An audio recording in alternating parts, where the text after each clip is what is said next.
Excel PU college ಗುರುವಾಯಿನಕೆರೆ, ಕರ್ನಾಟಕದ number 1 PU college. Admissions open now. ಇತ್ತೀಚೆಗೆ ಹರಿಹರ ಪೀಠದಲ್ಲಿ ನಡೆದಂಥ ಹೈ ಡ್ರಾಮಾ ಬೆನ್ನಲ್ಲೇ ಇವತ್ತು ವಚನಾನಂದ ಶ್ರೀಗಳು ಸುದೀರ್ಘ ವಿಚಾರಣೆಯನ್ನ ಎದುರಿಸಿದ್ರು. ಬಾಲಕನ ಮೇಲೆ ಲೈಂಗಿಕ ದೌರ್ಜನ್ಯ ಆರೋಪದ ಅಡಿ ವಚನಾನಂದ ಶ್ರೀಗಳ ವಿರುದ್ಧ ಪೋಕ್ಸೋ ಕೇಸ್ ದಾಖಲಾಗಿದ್ದು, ಈ ಹಿನ್ನೆಲೆ ಪೊಲೀಸರು ವಿಚಾರಣೆಗೆ ಹಾಜರಾಗುವುದಕ್ಕೆ ನೋಟಿಸ್ ನೀಡಿದ್ರು.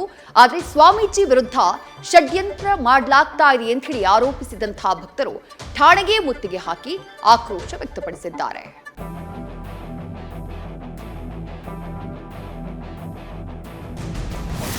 ಇತ್ತೀಚೆಗೆ ದಾವಣಗೆರೆಯ ಹರಿಹರ ವೀರಶೈವ ಲಿಂಗಾಯತ ಪಂಚಮಸಾಲಿ ಗುರುಪೀಠ ಭಾರಿ ಚರ್ಚೆಯಲ್ಲಿದೆ. ಅದರಲ್ಲೂ ವಚನಾನಂದ ಶ್ರೀಗಳು ಹಲ್ಚಲ್ ಸೃಷ್ಟಿಸಿದ್ದಾರೆ. ಪೋಕ್ಸೋ ಕೇಸ್ ಸಂಬಂಧ ವಿಚಾರಣೆಗೆ ವಚನಾನಂದ ಶ್ರೀ ಹಾಜರು.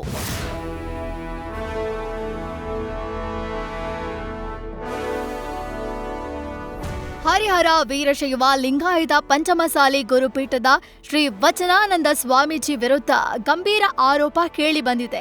ಗುರುಪೀಠದಲ್ಲಿ ಕಲಿಯುತ್ತಿದ್ದ ಬಾಲಕನ ಮೇಲೆ ಲೈಂಗಿಕ ದೌರ್ಜನ್ಯ ನಡೆಸಿದ ಆರೋಪ ಸಂಬಂಧ ಪೋಕ್ಸೋ ಪ್ರಕರಣ ದಾಖಲಾಗಿದೆ. ನೊಂದ ಬಾಲಕನ ತಾಯಿ ಗದಗ ಜಿಲ್ಲೆಯ ಲಕ್ಷ್ಮೀಶ್ವರ ಪೊಲೀಸ್ ಠಾಣೆಯಲ್ಲಿ ಸಲ್ಲಿಸಿದ ದೂರಿನ ಹಿನ್ನೆಲೆ ಎಫ್ಐಆರ್ ದಾಖಲಾಗಿತ್ತು. ಈ ಹಿನ್ನೆಲೆ ಸ್ವಾಮೀಜಿ ಹರಿಹರ ಗ್ರಾಮಾಂತರ ಪೊಲೀಸ್ ಠಾಣೆಗೆ ಹಾಜರಾಗಿ ವಿಚಾರಣೆ ಎದುರಿಸಿದ್ದಾರೆ. ಸ್ವಾಮೀಜಿ ಸುದೀರ್ಘ 5 ಗಂಟೆ ವಿಚಾರಣೆ ಎದುರಿಸಿದ್ದು, ಪೊಲೀಸರು ಅವರ ಹೇಳಿಕೆಯನ್ನ ದಾಖಲಿಸಿಕೊಂಡಿದ್ದಾರೆ. ವಿಚಾರಣೆ ಬಳಿಕ ಮಾತನಾಡಿದ ಅವರು, ನಾನು ಕಾನೂನನ್ನ ಗೌರವಿಸ್ತೀನಿ, ಪಾಲಿಸ್ತೀನಿ ಎಂದಿದ್ದಾರೆ. ಕಾನೂನನ್ನು ಗೌರವಿಸುತ್ತೇವೆ, ಕಾನೂನನ್ನು ಪರಿಪಾಲಿಸುತ್ತೇವೆ. We respect the law, we abide by the law. Thank you. ಶರಣಾರ್ಥಿ.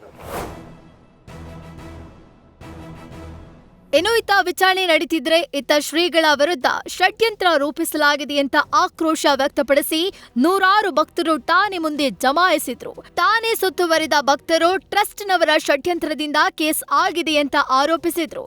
ಹೇಗಾದ್ರೂ ಸ್ವಾಮೀಜಿಯನ್ನ ಜೈಲಿಗೆ ಕಳುಹಿಸಿ ಮಠ ಖಾಲಿ ಮಾಡಿಸಬೇಕು ಅಂತ ತಂತ್ರ ರೂಪಿಸಿದ್ದಾರೆ. ಈ ಕೇಸ್ ಎಲ್ಲ ಶುದ್ಧ ಸುಳ್ಳು ಅಂತ ಭಕ್ತರು ಆಕ್ರೋಶ ವ್ಯಕ್ತಪಡಿಸಿದ್ರು.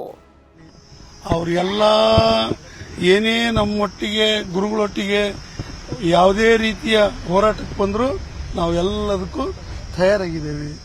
ಸತ್ಯಕ್ಕೆ ಜಯ ಸಿಗ್ತೈತಿ ಅನ್ನೋದು ನಮಗೆ 100ಕ್ಕೆ 100 ನಂಬಿಕೆ ಐತಿ. ಇನ್ನು ಹರಿಹರದ ಸಾರ್ವಜನಿಕ ಆಸ್ಪತ್ರೆಯಲ್ಲಿ ವಚನಾನಂದ ಸ್ವಾಮೀಜಿಯ ವೈದ್ಯಕೀಯ ಪರೀಕ್ಷೆ ಕೂಡ ಮಾಡಲಾಗಿದೆ. ಡಾಕ್ಟರ್ ರಾಘವೇಂದ್ರ ದುರ್ಗೋಜಿ ನೇತೃತ್ವದಲ್ಲಿ ನಡೆದ ವೈದ್ಯಕೀಯ ತಪಾಸಣೆಯಲ್ಲಿ ಸ್ವಾಮೀಜಿಯ ರಕ್ತ, ಮೂಳೆ ಪರೀಕ್ಷೆ, ಉಗುರು, ಬಟ್ಟೆ ಮಾದರಿ ಸಂಗ್ರಹಿಸಲಾಗಿದೆ. ಈ ಮಾದರಿಗಳನ್ನು ವಿಧಿವಿಜ್ಞಾನದ ಪ್ರಯೋಗಾಲಯಕ್ಕೆ ಕಳುಹಿಸಿ ಮುಂದಿನ 15ರಿಂದ 20 ದಿನಗಳಲ್ಲಿ ವರದಿ ಪಡೆಯಲಾಗುತ್ತೆ. ವೈದ್ಯಕೀಯ ತಪಾಸಣೆ ಬಳಿಕ ಸ್ವಾಮೀಜಿ ಮಠಕ್ಕೆ ವಾಪಸ್ಸಾಗಿದ್ದಾರೆ.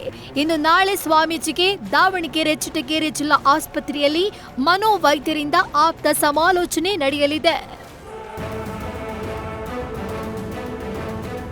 ಇನ್ನು ತಮ್ಮ ವಿರುದ್ಧ ಆರೋಪ ಕೇಳಿ ಬರ್ತಾ ಇದ್ದಂತೆ ನ್ಯಾಯಾಲಯದ ಮೊರೆ ಹೋಗಿದ್ದ ಸ್ವಾಮೀಜಿ ಮೇ 2ರಂದೇ ನಿರೀಕ್ಷಣಾ ಜಾಮೀನು ಪಡೆದಿದ್ದಾರೆ. ಒಟ್ಟಾರೆ ಹರಿಹರ ಪೀಠ ಸದ್ಯ ವಿವಾದದ ಕೇಂದ್ರ ಬಿಂದುವಾಗಿದೆ. ವಚನಾನಂದ ಶ್ರೀಗಳು ಸದ್ಯ ಪೊಲೀಸರ ವಿಚಾರಣೆ ಎದುರಿಸಿದ್ದು, ನಾಳೆ ಮನೋವೈದ್ಯರು ಆಪ್ತ ಸಮಾಲೋಚನೆ ನಡೆಸಲಿದ್ದಾರೆ. Mahadev, news first, Davanagere. News first ನಿರ್ಭೀತಿಯಿಂದ ನಿಮ್ಮ ಪರವಾಗಿ.